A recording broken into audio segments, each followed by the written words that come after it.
Back in here again. 777 Tarot, go. Let's go. So guys, it's time for your daily read. I'm like kind of behind, kind of working, so like make sure I make the cards in the right order. The June 7th read has to do with the Nine of Pentacles, Chariot. Yeah, Nine of Pentacles, Chariot, and the Wheel of Fortune. This is your cards for today. I like daily reads because it just kind of helps you understand that, like, I'm saying this now, honestly, it's all adding up, right? Pretty much like, these are my notes for like the whole pretty much week or whatever. It's adding up. So it's not like what the fuck, you know what I'm saying? Like, it's pretty much like the cards are progressing, which is pretty amazing because it's showing you like a true story in which you know is your own story. So Nine of Pentacles, know your value. Chariot has to do with taking action, and the Wheel of Fortune has to do with destiny shifts. I tell you guys a lot of times that it's okay to burn everything down, start over again. Yes, it sounds very brutal. Yes, it sounds very drastic, but as a fire sign, I don't mind drastic. I don't know how much of you guys can relate to that. In the comments below, drop it down below if you can relate to being drastic, because there's no point of trying to there's no point, right, of trying to build on a foundation if it's shaky.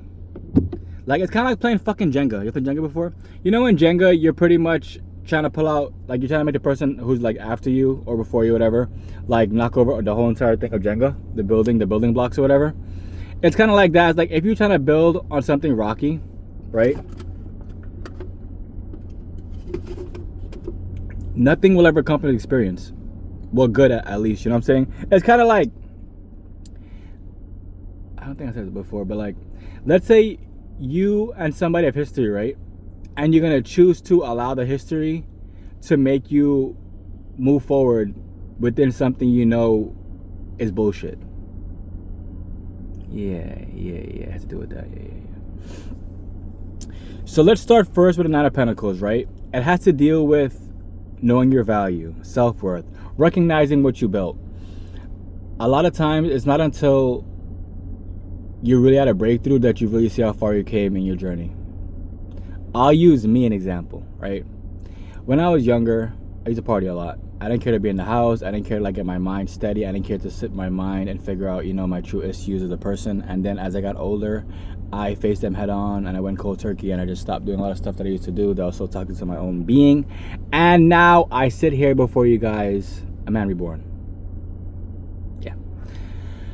The next card has to deal with Chariot, which is taking action, right? Forward movements towards a major breakthrough. It's interesting because I believe it was yesterday, it was talking about, you know, you got to keep going forward even though it's slow progress and no progress. So from just that alone, you got to realize that the cards are speaking very loudly, and it is with the intent of you to leave whatever is not serving you. The Wheel of Fortune, being the last card, has to do with turning points, and everything does change. You know what I'm saying? The only thing constant is change. I feel as though a lot of times people come to grips with that term too late, or too, I don't know if it's too early, but they come to grips with that too late in their life, and they kind of don't want to restart. The main point of this message is for you to understand that to restart does make sense. You know what I'm saying? If something is no longer serving you and you're trying to make it serve you, you're doing yourself a huge disservice, because like I just said, it's not serving you to any extent. The main takeaway from this message, guys, is to understand, know your self-worth. Take action in what needs to get done. And the last aspect, being with the Fortune card, is to understand that a turning point is a shift in the right direction. I love y'all. Stay strong. Don't forget, read the bio. You can connect with me on trinicanonly@gmail.com. And if you want a personal read, that's the email to contact me on, and we can talk about it. I love y'all. Stay strong. Remember, what you water will grow, what you cast will last, and only you can be the change you want to see in the world. Goodbye.